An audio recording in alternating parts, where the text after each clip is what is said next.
Hey there, everybody. It's Mike, and it's another episode of What's It Like, Mike? And this is an episode which is not too familiar with too many people, but I am a pilot in the Macy's Day Parade for Thanksgiving in New York City. So what does that mean? That means my responsibility is to make sure that the balloon takes off, flies, lands properly, and that all team members are safe, follow the instructions, follow the pilot, all pilots, whether they be in the front or the rear of the balloon. And so, what is it like? Well, it is like orchestrating a team, and that's basically what you're doing. You're basically making sure everybody is paying attention, all right? Typically on larger balloons, you'll have a radio where you can communicate with individuals in the back of the balloon. But on smaller balloons, it's vocal cues only. And before COVID, we used to have a little whistle, we'd tweet. Now we have an electronic device that you don't have to get your mouth on in case you need to transfer it to somebody else. So what does it take to be, first of all, on the team? First of all, it is a volunteer position. You don't get paid. Flight management typically will sponsor individuals who are going to be reliable, pay attention, in good physical health. Make sure they don't mind getting up at 4 in the morning on Thanksgiving. That's a big thing. And for the most part, you will go through practices and you'll be a handler for many years before you may even see flight management. And there's nothing wrong with that. You want to make sure that you are doing your job properly. So what's involved? You know, a good portion of it is learning.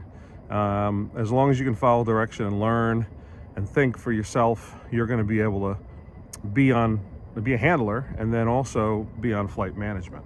With flight management, a captain, their team are handlers, and they make sure they're in the line of march, holding the bone properly. They're given special instructions by the pilot of exactly what to do, if they're going to crank the balloon higher or lower. There's a lot more to it than just wearing a hat.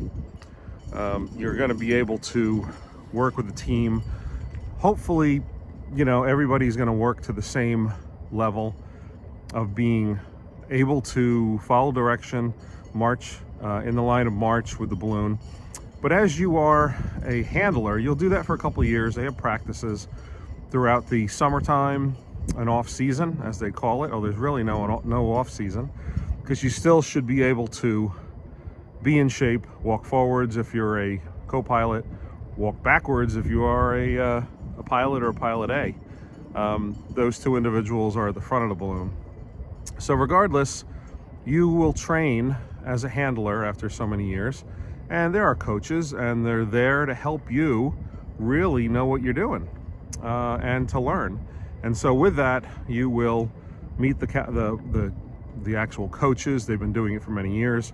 And you will get regular training in the form of video and a book and real hands-on training. Like I said, in the summer, you'll go ahead and you'll train at a location where you can pretend cones or curbs and know which side to move to and how to plan your turns and how to make sure the balloon is operating within its envelope and properly, and it isn't too face down, or it's got its feet dragging on the ground.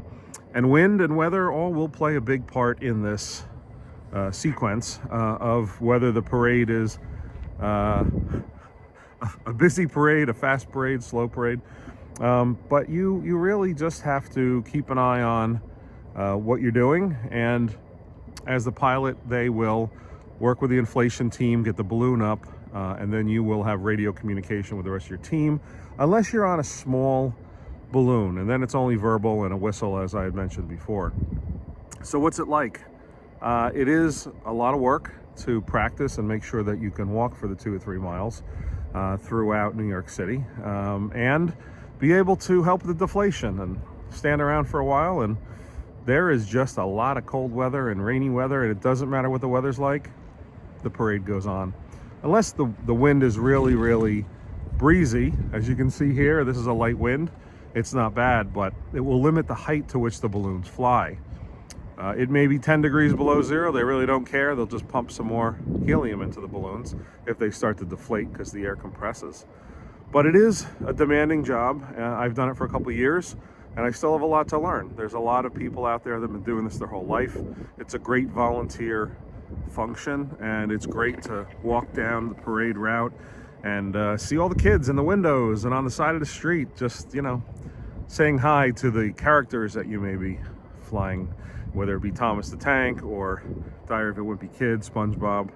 There's many out there, and you will be selected to, based on your skill, be on a balloon. They start you off on small, mediums, and larges, and really it takes a lot to do it properly and do it good, but it takes practice and dedication. So I've been lucky enough to be able to do this for, I'd have to say 10 years I've been doing it total.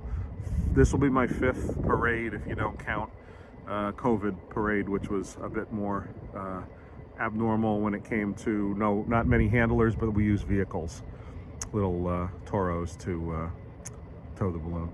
But been doing it for about 10 years, and it does take a bit of practice and work, but it's fun and it's good, and it's something that it's not only looks good on a resume, but makes you feel good too.